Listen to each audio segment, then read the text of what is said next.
stop seeing color for like 5 fucking seconds, they would see how honestly this was a fair trial. And the Carmelo Anthony had no real defense for why he stabbed Austin Metcalf at all. And I'm a bit ashamed of my people for what we're doing right now, because I could show you some pretty disrespectful stuff that they're doing towards this child, towards this young man that died. And I'm gonna be real with you, like his father, man, bro snapped. Bro online dropping the N-word, saying fuck black people and all this good stuff. And here's the wild part, bro. I respect it. I do. I respect it. Even though he's coming crazy at my community showing nothing but hostile disrespect towards him, hostility, and honestly, no remorse whatsoever. It's like, bro, we're talking about smoking Austin Pack. There was a black guy who went to go piss on his grave. At that point, I can't blame that man for anything he says because we've pushed him to that. But all right, let's get back to it. Fists, but she's clearly limited because that is just a complete, just a countermand of everything that went on in the courtroom. The idea that she can argue that this. Yes, Kev dog, it's a fair trial. Why? Because when it comes to self-defense, which he was arguing, it's about proportionality. And sadly, being pushed doesn't mean you get to stab somebody. I'm sorry, it don't work like that. Remember, he was shoved, not punched, not kicked, not Bautista bombed, but just shoved. Size of the knife, which is not in dispute, it was recovered. The fact that she could somehow argue that because of its size, it can't be considered a deadly weapon, which is what she was doing there, despite the fact that it killed the victim. I mean, it's just a basic algebraic logic here. Now, look, there's no winners in this story. We've all been through that aspect of. Well, come on, bro. Really? Rittenhouse? Come on, that's a terrible example. First off, a lot of people don't even know that Rittenhouse shot 3 white guys. And one of the white guys was coming at him with a skateboard. The other one had a handgun, and the other one didn't have anything on him. So he had a better case for self-defense than Carmelo Anthony, considering that one of the guys had a handgun on him, and the other guy was coming at him, willing to beat him with his skateboard, and the other guy had nothing. And it was 3-on-1. 3-on-1. 2 guys that can assault him. One guy with a handgun, one guy that can assault him with a skateboard, and he's on his lonely. Like, are you serious, dog? Like, come on now. Let's be reasonable here. Let's be reasonable, Kev dog. Use a reasonable person. Let's like look, pretend he's not black. Just leave color out of it. I know it's hard, but work with me here. I don't understand what was on. According to all the reporting, this kid Carmelo had a job. He had a good grade point average. Yeah, like dog, I could bring it up for you right now. The 3 people that Rittenhouse shot, they were coming at one. They were white, and one didn't have anything. The other one had a handgun, and the other one was coming at him with a skateboard. And that's why they let him off, because, well, it was proportionality. Those guys are coming at him with lethal weapons. Well, the skateboard, yeah, can be used as a lethal weapon. And, of course, the handgun. And the other guy, well, I'll be real with you, they were all gaining up on him. So let's be real. He kind of had a really good defense. Unlike our guy, Carmelo Anthony. Unlike him. Came from a good family. I don't know what the hell he was thinking, but the facts have spoken. He went into the tent. He has a knife for some reason in a bag. Remember, under Texas law, there's 2 metrics here that matter. Number 1, you can't use self-defense if you provoke the incident. All right? True. That is true. Now, guys, they walked over to him and told him to, get up out my seat. Even if they said it disrespectfully, if bro would have just got up out that seat, none of this would ever happen. So he did provoke it by not getting up out under that seat. And he was under their tent. Who just sits under somebody's tent when you got to set it up and everything? It just sounds like some nigga shit right there. But yes, he sat up under their tent without their permission, and that's their shit. Like, I think you guys know how this work. And if somebody tells you to get up out their tent after they set it up, I'm be real with you, I'll be pissed off too. And I really wouldn't be kind of like wanting to talk to somebody who just disrespect my space and walk up under my tent talking about I'm not moving. And all they had to do was walk away. You're telling me, oh, bro, I'm trying to push him, get him up out of here, and he stabs me. And now, that's self-defense. He's a hero now. Are you fucking kidding me? That part maybe succeeded, maybe failed. We don't know what the jury thought. But the second piece, and that's kind of what she's talking about here, definitely failed, which is that your reaction has to be commensurate to the threat that you perceive. True. Like I said, Austin came at him with hands. Well, that means that Carmelo should have came up and hit him with hands. I mean, if Carmelo would have, like I said, if Austin would have had a knife, And then, and then it'd been even. Okay, great. But here's the problem though. Austin only had hands. He just pushed him, and Carmelo put out a knife. That's not a proportional response. If Carmelo would have got up and punched him and he'd have fell back, hit his head, and died, okay, yeah, that's self-defense right there because he met him with hands. Do you understand the difference now? Just a little bit better. And that's going to be an objective standard. You just can't say, the guy was white and he was big, so I thought he was going to kill me. No, the facts have to matter. And then you stab the guy in the chest. Now let's go real quick to the appeal. Look, bro, I'll sit there and I can give you that argument. Trust me, dog. You know what? If I was a white guy, I'm pretty sure I'd be crashing out over what my dog Kev Dog just said. But since I'm reasonable, I get it. I get it. Like 3-inch knife. Well, let's be real, dog. A 3-inch knife. That's like, dog, we ain't talking about sex here. We're talking about a lethal weapon here. 3 inches is a lot. That's a lot of knife right there, bro. Like, what? You want 3 inches of knife going you? I'm sorry, but you're hitting some organs possibly. The appeal is going to center on, it's going to be due process stuff, Miranda, they always throw that in. But what it's going to come down to is the following. And here's the thing. You know what? I'll give you this. I don't think that he wanted to kill him either. I think that he just made a very emotional response in a situation that he was in the wrong. But you never know. You never know what could have been going on in his head, honestly. Exemption of the 3 black females who were educators. Was that cover just to get 3 blacks off the jury? That's it. If the argument of the prosecution, which was, no, we didn't want teachers. No, I'm gonna be honest with you. That was a terrible mistake by the prosecution by getting off the black people, because now they can go to appeals and be like, yo, this was like racially segregated or something like that. Or, yo, there's supposed to be some black people in here, jury of his peers. And the prosecution got rid of all the black people because they said, well, we don't want them to. Well, they just shown that they were going to go for him anyway. And I'm like, you're kind of being a bit, well, slightly racist. Well, not really slightly racist, but a bit stereotypical. So you're pretty much saying because they're black, they're just going to go ahead and go along with the non-guilty verdict. Is like, no, you don't know that for sure. And the prosecution should have made that assessment. What they did hastily make that assessment. And if you do look at the jury list, it's not all white. They got some Asians, they got a Hispanic, and they got a Middle Eastern in there. If that holds the day, then the appeal will fail. And know that the appeals courts generally give great deference to the trial court judge in making that assessment. That's the assessment that the trial court judge would have done. He would have said, is this a ruse? Are they just that'd have been really good for his character. But like, one thing that's the defense practices, I think it's like a common defense practice, is never have your witness take the stand. Like, never. It's very rarely that they'll let that happen. But you never let your witness take the stand, because that means the prosecution will walk up there and do a cross-examination and tear his ass up. And that's the last thing you want. Trying to get rid of 3 black jurors. And the way that they look at that is to say, are there similarly situated people who are on the jury? That is to say, a white teacher, an Asian teacher, etc. Short of that, I expect the appeal to fail. I have questions, though. But here's the thing, though. If they play that race card and the prosecution can't come up with a substantial reason of why they let out the black, or the black jurors, I mean, damn, I ain't gonna lie. They can't explain that well, then, yeah, that appeal, the case for appeals might actually have a standing here. And that's the Latin. Trust me, if Carmelo Anthony gets off, bro, white people will be rioting in the streets. And black people will be celebrating, and the white people who are rioting will show up to the black celebration. Then it's going to be a complete race war, and I don't want that. Do you? That's what they're trying to do, guys. They're really trying to invoke a race war here with this whole Carmelo Anthony thing. And then the way black people are acting and provoking white people, like, what in God's name is going on? Like, you know what, man? Let me show you some shit, man. Let me show you some slightly disturbing shit. Like this dumbass right here. Once again, I condemn this. I think he's a dumbass. I honestly think he really should be in jail for this bullshit. I do believe this is illegal, but yes, this guy decided to pee on Austin Metcalf's grave. Like, are you serious? Like, I'm lost for words, because it's just like, dog, are you serious? Like, why do y'all think that's an okay thing to do? And here's the thing. Now you got this man's dad going on a racist rant. And I respect it. I got to respect it, guys. Why do I respect it? Because you guys pushed him too far.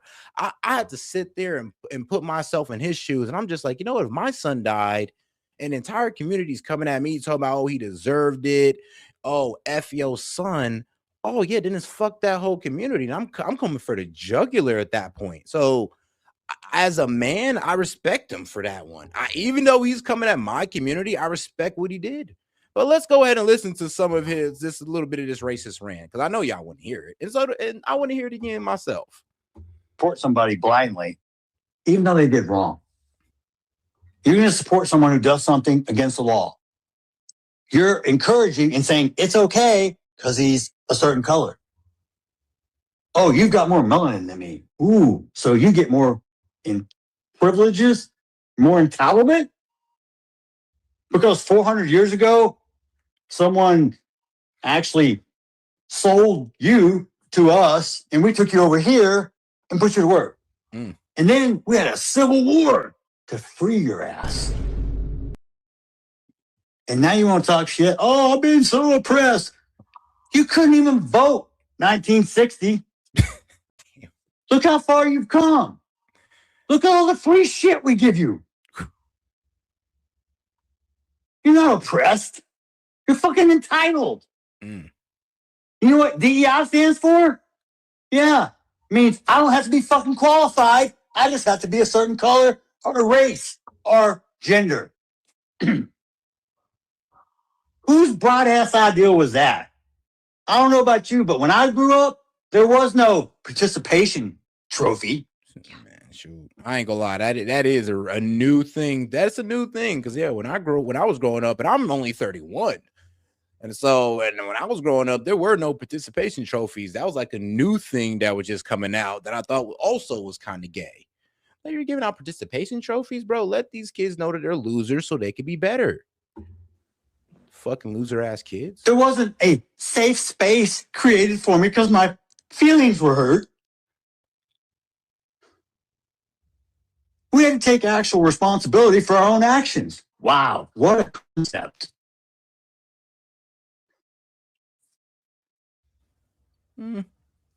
If you want society to change, if you want a better place for your kids, then get involved in your kids' life. Oh, damn. In your community, in your church. But don't sit on your couch and bitch when it doesn't go your way.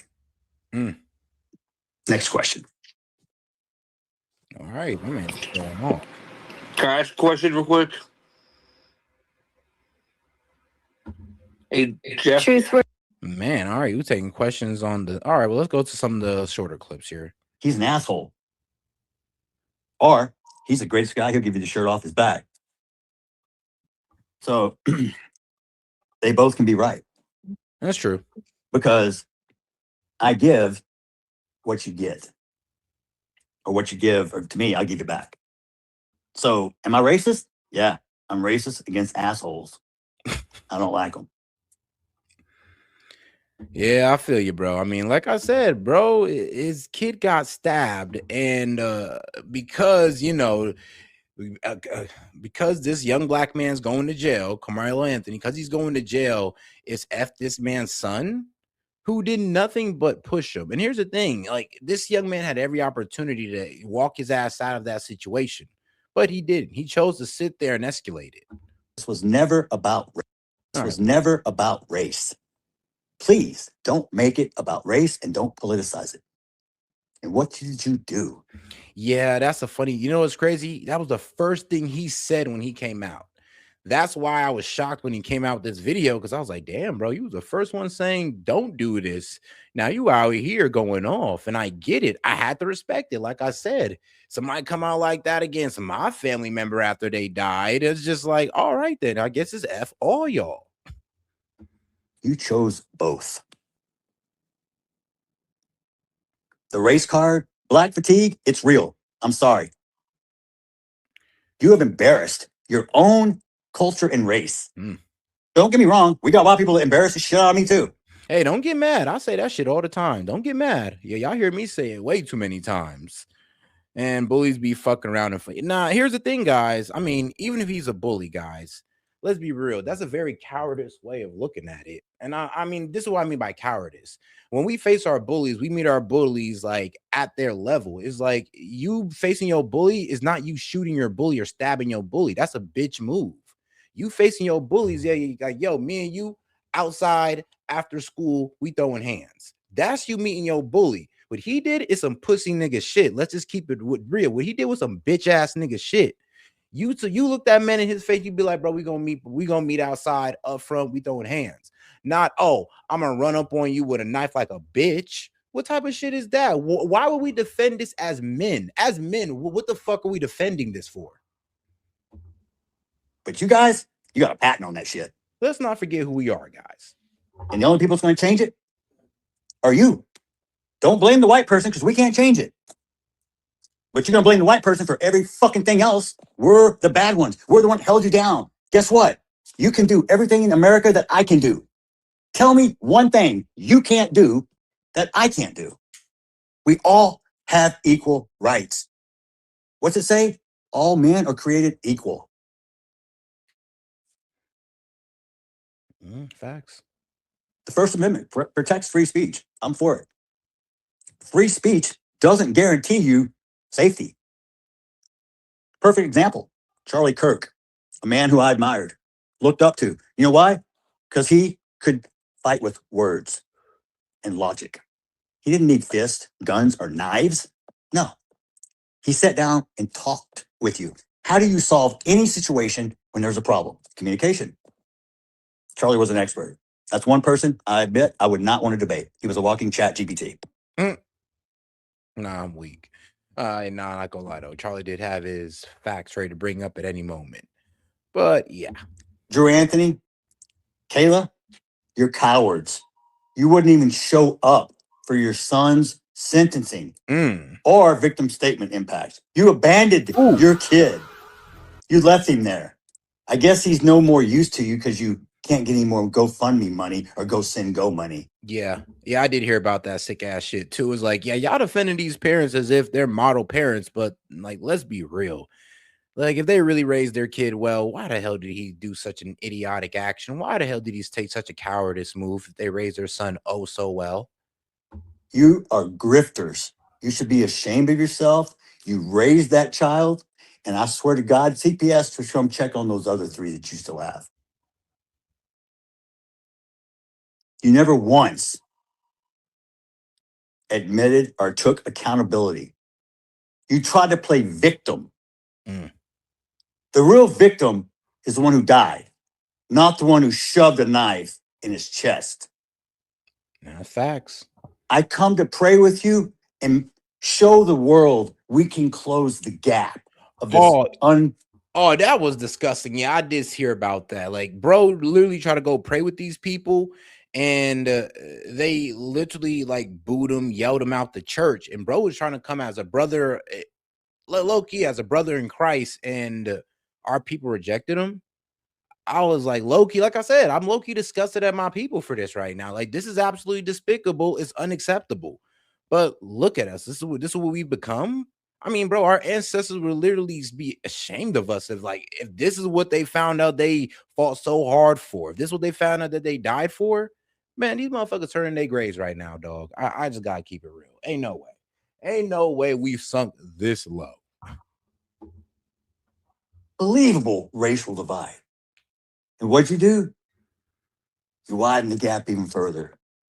You hire a convicted baby-shaking felon who's only in it for the money, who gives you bad advice, kicks me out of a press conference. Oh, funny. I was somewhere I wasn't supposed to be, but I left when asked. Hey, and shout out AJ for sending the thumbs up for 10 jewels. Appreciate the support, sis. All right, let's keep going. I didn't stab anyone. And then you proceeded to gaslight me with your convicted felon, quote, advocate, minister? Minister of what? Minister irrelevant? Minister of bullshit? How about minister fuck you? Y'all think I'm a saint? I'm no saint. I'm as human as you. I have emotions. Just Yeah. because I'm a Christian doesn't mean I don't sin, because Oh no, dog. We know you have emotions, or else you wouldn't be making this video. And like I said, I get it and I respect it. If somebody was going off on my family member like that, it would be fuck that community too. And I'm going off on each and every one of y'all. It's like I have nothing but respect for the man. I ain't gonna lie to you. And sympathy, of course, sympathy. But all right, let's get back to Fox News. I wonder, was there a plea offer? You didn't get a lot of character stuff. And I go back to what I opened this segment with, which I'm sorry, but I just got to go to it. I don't understand. The kid, from all intents, had a great life ahead of him. What was he thinking? What's he walking around with a knife at a track meet? Oh, no, that that's aspect of it, I have to say, tugs. No, that's facts. I mean, bro, Carmelo Anthony was a AB student, damn near a straight A student. He had really good grades. He excelled in sports, excelled academically. What the fuck happened? That's why I truly think this was like an emotional moment, because it's just like, yo, why'd you take such a drastic move? And then you're right, there may be a deeper story to this that we just don't know. But the problem is, though, is like, yo, you had your whole life ahead of you. You were going in the right direction. Like, what the hell happened? Got me a little bit. I find it He don't even look like a hood nigga. I'm gonna be real with you. He don't. a mystery. And the defense, Jessica, didn't really seem to do that great a job. No, They didn't even call anybody. no. And then, I mean, to your point, which you already brought up of the character witnesses, where he just had his mother. Oh yeah, because there was betting on the court of public opinion instead of actually have to make a real argument here. That's the wild part about his defense. And for like 10 minutes, he had a fully intact family with a dad who's out there advocating for him in press conferences, doing interviews. Like, why didn't we at least hear from both of his parents? He was a good kid, part of this team, friends from school, his employer, right? He shows up all the time, on time for work, treats people with respect, That's what I'm saying. Like, bro, his character witnesses, I mean, I'm be real with you. He looked like a bright young man. So the fact that he got here is like, I ain't gonna lie, it pisses me off a little bit. It's like, well, damn, bro, it's not like you just some hood nigga that threw your life away. No, bro, you was actually going places. And you just effed it all up with what? An irrational moment, I guess. Tough. The usual stuff that you would expect, especially when someone is looking at potentially spending 35 years behind bars. I was curious as well about whether there was a plea offer of manslaughter involved in this, or I think you said the maximum would be 20 years, and then maybe he's getting out in 10 to 12 years with good behavior, and then he still has his life ahead of him, right? He's going to be in his early. Oh yeah, he's gonna be 30s. Yeah, he's gonna be most likely in his early 30s, and this is if he gets out, on parole. Because remember, in Texas, you have to do 50% of your sentence, and then you get parole. He got hit with 35. He's only gonna do 17. And I mean, look, maybe appeals can either maybe get him a lower sentence, because they might be able to do that. What was it? Moment of passion crime, which will reduce the maximum sentence from reduce the maximum sentence from 99 to like 20. So then he'd only have to do 10 years in jail. But yeah, so what he's looking at is about 17 and a half years in jail, like as he'll be about 35, and then he'll be out. And here's the thing, with good behavior and all that, he might be out even sooner than that. I'll be real with you. I mean, considering his history as a well-behaved young man, I mean, sounds like that's gonna be the path. And you never know. He might turn to Christ, turn to Allah, become out a new person, all that good stuff. So that's what jail do to people like him. So we'll see. The jury selection question will definitely be the linchpin of where this goes. If we find out, and people are saying it was an all-white jury, it wasn't an all-white jury. There were Asian people and Latino people on the jury. But if they find that there was someone who is either an educator or in a profession akin to an educator that didn't get pushed off the jury, to then make sure that there were no Black people on the jury, obviously that could take us down a different path. I'm also curious about the videos. Yeah. We've heard about the one that allegedly. Yeah, I mean, it is extremely sus. And I remember when Sid called it out, he's like, bro, no Black people, that is wild. I'm like, yeah. Even I had to sit there and admit, like, that could be a strong point in appeal court. And in appellate court, I could see that being a strong point where they kind of said it was racially screwed and like in the wrong direction, basically. So it's too much white people or too much people of non-melon. So I mean, I guess the Hispanics and the Middle Eastern lady weren't melanin enough. But I mean, there were mostly white people on there. But here's the thing, though. I still think it was fair. It was judged pretty fairly. I don't think that he had a strong case for self-defense either, sadly. Showed, because we haven't seen any of this, that, you know, Carmelo Anthony was really the instigator, that he wasn't surrounded. There's also an eyewitness who has been talking about a video circulating on the internet that he saw that Carmelo Anthony was surrounded. Yeah. And so be sure to like and subscribe for all the. But even if he was surrounded.